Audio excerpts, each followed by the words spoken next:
Vamos lá, galera, para a nossa introdução geral de parasitoses. Lindos, bora começar com o conceito de doença, ok? Vou botar aqui, doença. Doença é qualquer desequilíbrio físico e ou mental e ou social, certo, tio? Só que para o tema parasitoses, a gente vai dar o foco em desequilíbrio físico, não é? O mental social não está no nosso know-how não, tudo bem? E a parte do físico, a doença, ela pode ser contagiosa, beleza? Vamos lá, ó. Pode ser contagiosa ou pode ser uma doença não contagiosa. Tudo bem? Como a gente está trabalhando com parasitoses, obviamente é uma doença contagiosa, certo, tio? Então, bora ignorar aqui as não contagiosas. Diabetes, hipertensão, câncer, Alzheimer, Parkinson. As não contagiosas deixa de lado. Bora focar nas contagiosas, tudo bem? E essas doenças contagiosas, elas podem ter contágio direto, tudo bem? Ou pode ter um contágio indireto. Vamos lá? Direto ou contágio indireto. Aí nesse caso agora, a gente vai ter que chamar para um outro conceito, tudo bem? A gente puxar aqui no cantinho rapidinho, levanta o olho aqui. O de contágio direto, o agente etiológico passa de uma pessoa para outra sem um vetor biológico. No caso do contágio indireto, o agente etiológico passa de uma pessoa para outra com um vetor biológico. Levanta o olho aqui, tio, ó.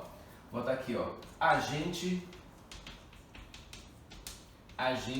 etiológico. Que eu nem gosto de chamar de agente causal, aquele que causa a doença. Cuidado, por exemplo, a dengue. A dengue ela é causada pelo flavivírus e é transmitida pelo Aedes, pelo mosquito. Então, nesse caso, o agente etiológico é o flavivírus. Sacou, tio? No caso da AIDS, o agente etiológico é o HIV. Sacou? No caso da tuberculose, é o bacilo de Koch. No caso do amarelão, é o ancilóstomo. Então, o agente etiológico é aquele que causa a doença. É o agente causal. Tudo bem? Se o agente etiológico ele for microscópico, você vai chamar de infecção. Ok? Então, microscópico chama de infecção. Se o agente etiológico for macroscópico, você chama de infestação. Infestação. Então, por exemplo, a tênia, ela causa uma infestação, teníase. O ascaris causa uma infestação, ascaridíase. Já, por exemplo, o flavivírus causa uma infecção, que é a dengue. Sacou, tio? Então, se o agente etiológico é um micro-organismo, infecção. Se é um macro-organismo, é uma infestação. E pode acontecer de ser uma intoxicação por consequência de uma infecção. Por exemplo, a bactéria que causa o tétano, o Clostridium tetani, ela causa uma infecção, que é a infecção pela bactéria anaeróbica, em seguida libera toxinas tetânicas na corrente sanguínea, então causa uma intoxicação. Então separe infecção de infestação e intoxicação. A interpretação faz parte da resolução, certo, tio? Fazer questões é importante, mas ter o conhecimento ainda é mais importante. Você não tem como fazer uma boa questão, certo? Sem o conhecimento base, beleza? Então venha comigo. Então, o agente etiológico é aquele que causa doença, tudo bem? Microscópico, infecção, macroscópico, infestação, certo, tio? Já o vetor é aquele que transmite a doença, tudo bem? Esse vetor ele pode ser biótico ou abiótico. Obviamente que vestibulares Enem investe nos vetores bióticos, né, nos biológicos, mas também tem os abióticos, os fômites, os objetos de uso pessoal. Sacou, tio? Então, escova de dente, roupa íntima, batom, sacou, tio? Fio dental, talheres, copo, tal. Esse objeto de uso pessoal ele pode ser permanente, como acontece com a escova de dente. Ela é sua e só sua para sempre, né? Até ela perder sua funcionalidade. E tem aquele pontual, como um prato, um talher, né? Um copo, eventualmente uma toalha. Então esses fômites também transmitem doenças, tudo bem? Mas são abióticos. Eu quero focar nos vetores bióticos. Por exemplo, chagas, o barbeiro, o triatomas infestas, sacou, tio? Dengue, o Aedes aegypti, sacou? Então eu vou focar nas doenças de contágio indireto. Nela eu vou observar quem é o vetor e vou classificar a doença. Tranquilo, tio? Tudo bem até aqui? Vamos lá? Toda essa ideia de parasitose está muito ligada a um conceito, que é o conceito de parasita, ok? De parasita. Conhecemos o conceito de outras aulas, mas o parasita é aquele que subtrai recursos do outro sem intenção de matar. O parasita, ele não quer matar o seu hospedeiro. Ele quer manter o hospedeiro o maior tempo possível viável, para ele explorar esse hospedeiro e aumentar seu potencial biótico, sua capacidade de reprodução. Claro que o aspecto evolutivo tem super a ver aí, o aspecto coevolutivo, certo? Qual o grau de adaptabilidade do parasita ao hospedeiro? Sacou, tio? Quanto mais tempo tem a relação parasita-hospedeiro, mais estável ela é, menos mal o hospedeiro sofre. Sacou? Quanto menos tempo tem relação parasita-hospedeiro, menos estável a relação é e mais o hospedeiro sofre. Por exemplo, o HIV, ele causa AIDS em seres humanos há pouco mais de 100 anos. Então causa um estrago muito grande em 100 anos é pouco tempo. Já, por exemplo, a malária, né, o plasmódio da malária causa malária em humanos há mais de 8.000 anos. Sacou, tio? Então a adaptabilidade é um pouco maior. Sacou a ideia? Então essa relação de parasita com hospedeiro é super importante. Tudo bem? Super importante. Esse hospedeiro, ele pode ser classificado como hospedeiro definitivo, tudo bem? Ou classificado como hospedeiro intermediário.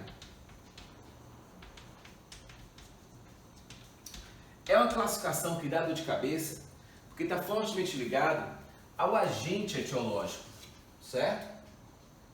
Onde o agente etiológico fizer a reprodução sexuada, ali vai ser chamado de hospedeiro definitivo. Onde ele fizer a reprodução assexuada, ali será o hospedeiro intermediário. Por exemplo, a tênia sólio, ela faz reprodução sexuada no homem e assexuada no porco. Então o homem é definitivo e o porco é intermediário. Sacou a ideia? Já, por exemplo, a malária, ela faz a reprodução sexuada no mosquito e assexuada no homem. Aí inverte, tio. O mosquito, apesar de vetor, ele é hospedeiro definitivo e o homem, o intermediário. Sacou a ideia? Então, classificação muito importante para a gente abordar nas questões que envolvem as parasitoses. Tudo bem até aqui? Vamos lá então? Para fechar esses tópicos aqui, puxando aqui rapidinho, ó, bora puxar para síndrome. Cuidado, porque quando for uma síndrome, tio, é um conjunto de sinais e ou sintomas, sacou? Então, se um estado mórbido tem um conjunto de sinais e sintomas, pode chamar de síndrome. Sinais são aquelas manifestações da doença que o médico pode analisar clinicamente, né, com anamnese simples ou com exames. E sintomas são aquelas manifestações da doença que o médico não consegue analisar, não consegue clinicar, entendeu, tio? Aí, nesse caso, o paciente tem que relatar ao médico. Por exemplo, inchaço na perna, é clínico, então é sinal, sacou? Formigamento, aí não tem exame. O paciente tem que relatar para o médico, então é um sintoma.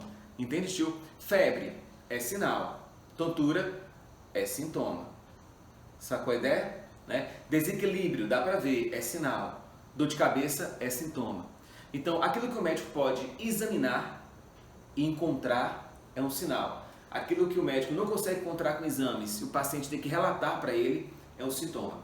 E um conjunto de sinais e sintomas é chamado de síndrome. Tudo bem, tio? Por isso que a AIDS é chamada de síndrome da imunodeficiência imunológica, porque é um conjunto de sinais e sintomas. Tudo bem até aqui? Pode puxar o barco? Vamos lá? Em cima disso, a gente ainda puxa para um termo muito legal, que é terapia. Terapia. Terapia é quando você tenta tratar a doença. Tudo bem, tio? Então, tratamento é uma terapia. Se você tenta prevenir, aí trabalha com profilaxia. Então, profilaxia é a prevenção, terapia é o tratamento. Então, se eu aplico a vacina, prevenção, profilaxia. Se eu aplico o soro, tratamento, terapia. Entende, tio? Se, por exemplo, andar com a máscara, lavar as mãos, usar álcool em gel, profilaxia. Sacou? Entrar com anti-inflamatório, botar no respirador artificial, acompanhar, monitorar a sua taxa de oxigênio, aí já é uma terapia. Sacou, tio? Então, se previne, profilaxia, se trata, terapia. Tranquilo até aqui? Pode adiante? Vamos lá então? Deixa eu ver aqui agora. Sim, bora trabalhar agora com os termos prevalência e incidência. Aqui rapidinho, ó, nesse cantinho. Incidência de uma certa doença e prevalência. Vamos lá. Incidência são os novos casos da doença. Agora, cuidado. Incidência são os novos casos da doença em relação à população suscetível à doença e não a geral, entendeu bem? Então, para calcular a incidência de uma doença, eu pego os novos casos da doença em proporção às pessoas que podem pegar essa doença. Você entende? Então, tem doenças, por exemplo, como ascaridíase, teníase, amebíase, que está fortemente ligada à parte urofecal, que a gente vai trabalhar na parte de saneamento básico, né? Água, esgoto e lixo. Aí, obviamente, que eu tenho um segmento da sociedade que tem saneamento pleno, né? Água, esgoto e lixo, que não vai entrar no meu cálculo de incidência. Você entende? Se eu trabalhar com a incidência de uma doença urofecal, eu vou trabalhar em cima da população que corre o risco de contrair aquela doença. Tudo bem? Então, a incidência são os novos casos da doença pela população suscetível a essa doença. Tranquilo? Já a prevalência, tio, a prevalência é outra parada. A prevalência são os casos que já existem da doença pela população geral. Sacou? Então, você pega casos da doença pela população geral, é a prevalência. Na analogia gráfica, como é que seria isso? Você pegaria aqui uma caixa d'água, de água da Embasa, por exemplo, água potável. Aqui seria o acesso, perfeito? E aqui seria o fornecimento. Tudo bem? A água viria para encher essa caixa d'água. Sacou a ideia? Só que essa caixa d'água também fornece água para o sistema. Então, para a minha ideia, essa água aqui enchendo a caixa d'água seria a incidência. Tudo bem? A água dentro da caixa d'água seria a prevalência. E aquilo que diminui a água na caixa d'água são as mortes e ou curas. Tudo bem, tio? Então, se aumenta mortes e ou aumenta curas, há uma tendência a diminuir a prevalência, sacou? Se aumenta os novos casos, isso aumenta a incidência, tende a aumentar a prevalência. Então, esse equilíbrio é muito sutil. Tá aí porque os epidemiologistas, os infectologistas ficam loucos quando surge uma doença nova. Porque é difícil, né, avaliar como os novos casos da doença afetam a prevalência, certo? Sem que você deixe de lado o número de mortes e de curas, né? O que mais contamina uma análise como essa é a ignorância. A ignorância é uma desgraça. Porque a população, ela tem aquela necessidade, aquele anseio, né? aquela carência de algo positivo. Então, eles tendem a subjugar a taxa de morte. Sacou? Aí, nesse caso, se você não tem a taxa de morte correta, você não vai ter a taxa de prevalência correta. E a prevalência é importante. São as pessoas com a doença, obviamente, com potencial de transmitir para aquelas que não têm a doença ainda. Então, se eu tenho uma prevalência alta, eu tenho um potencial enorme de transmitir a doença para outras pessoas que não têm ainda, aumentando a incidência. Sacou a ideia, tio? E é nesse cenário aqui que você trabalha, por exemplo, com sarampo, com catapora, com meningite, com gripe e agora recentemente com Covid, né? É o que o pessoal chama de achatar a curva, porque eles trabalham com a ideia de que você tem, certo? Aqui. Ficou meio tortinho, né? Vamos lá. Você tem a distribuição de casos da doença, perfeito? De casos da doença pelo tempo, sacou? A ideia é que não aumente tanto os casos da doença em pouco tempo, sacou? Para não sobrecarregar a capacidade da sociedade de tratar aquela doença. Então, aquele bairro, aquele município, aquele estado, naquele país, ele tem um suporte. Esse suporte tem um teto, tio. Sacou a ideia? Então, se você tem mais pessoas com a doença que a capacidade de tratamento daquele município, estado, daquela nação, você vai ter um colapso. Não importa qual seja a doença. Pode ser catapora, pode ser varíola, antigamente era varíola, né, mas foi erradicada. Pode ser a gripe, né, pode ser a poliomielite, né, que agora tem vacina, mas está voltando força total. Então, quem estuda as doenças fica preocupado em manter essa curva achatadinha. Então, que pegue, tudo bem, 50 mil pessoas pegaram a doença, ótimo. Portanto, que pegue num tempo que depende de tratando essas pessoas, ou seja, é importante que essa curva se achate. Sabe qual é a ideia?